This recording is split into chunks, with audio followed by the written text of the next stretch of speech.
Okay. Do you have plans to improve the budgeting process?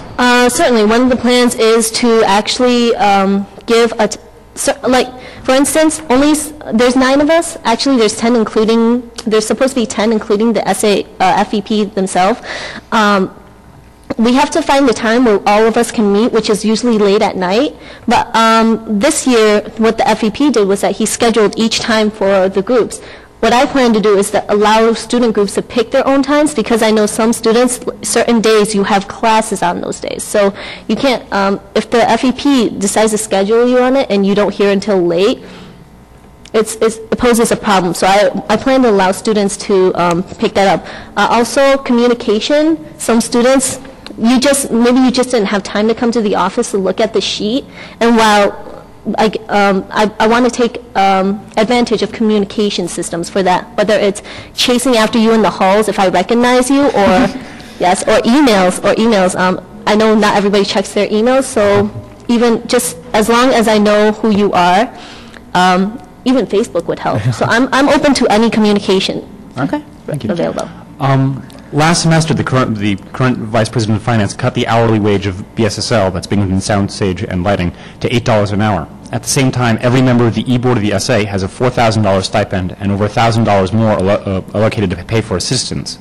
Do you see a discrepancy here, and how do you plan to address it, if so?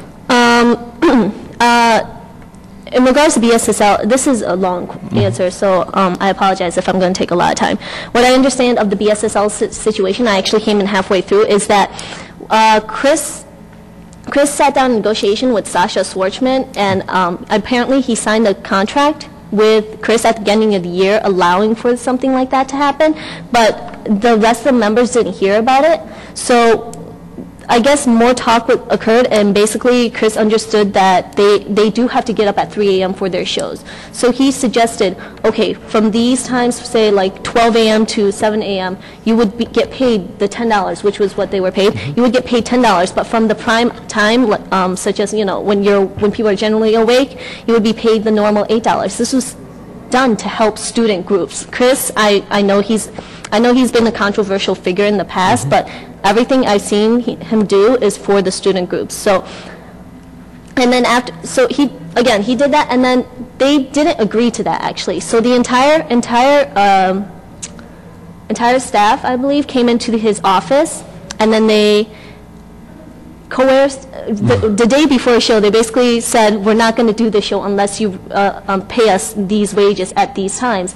So Chris was pushed into, I believe he was pushed into a position, and he said, fine, I'll pay you these wages, but I'm going to take this action later on. I mean, he did try to negotiate, but everything just fell through. Okay.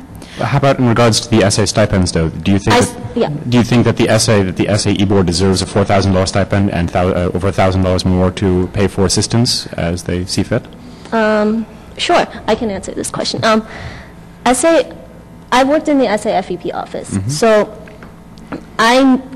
me personally, I've put in a lot of hours that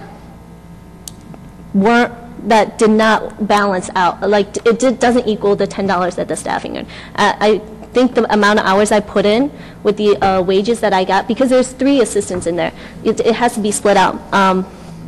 It's not equal. It's much less than $10 an hour. I haven't calculated it, but and as for the SAFVP, based on Chris alone, I know every time I go in there, he's usually in the office. His door might be shut, but if you knock on it, he's there.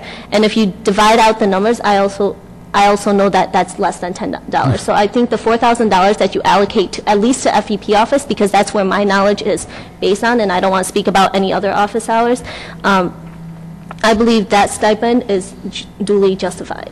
Okay.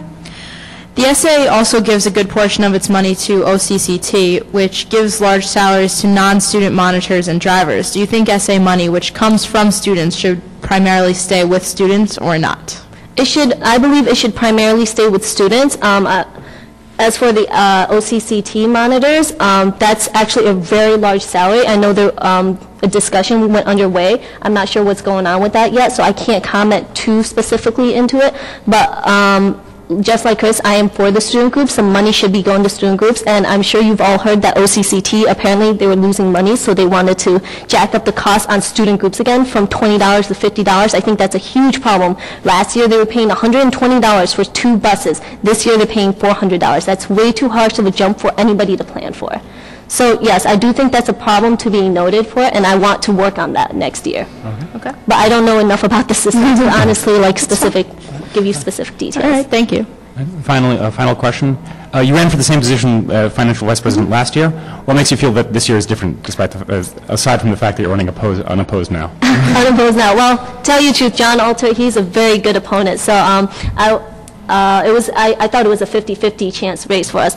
From last year, I ran based on my knowledge of the office alone, but I didn't have the knowledge that I had working with student groups that I get from as the SA treasurer. When you're in the financial council, student groups come to you talking about why they don't need money, and you hear about all these different problems.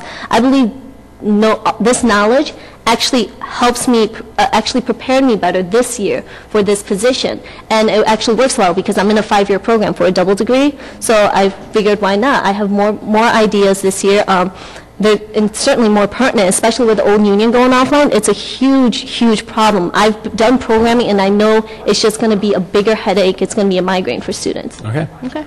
Thank you very much. Thank you, guys. Have a nice day. And that was the end of our interview with Alice Liou, who is running unopposed now for the SA Financial Vice President. John Alter now dropped out of the race.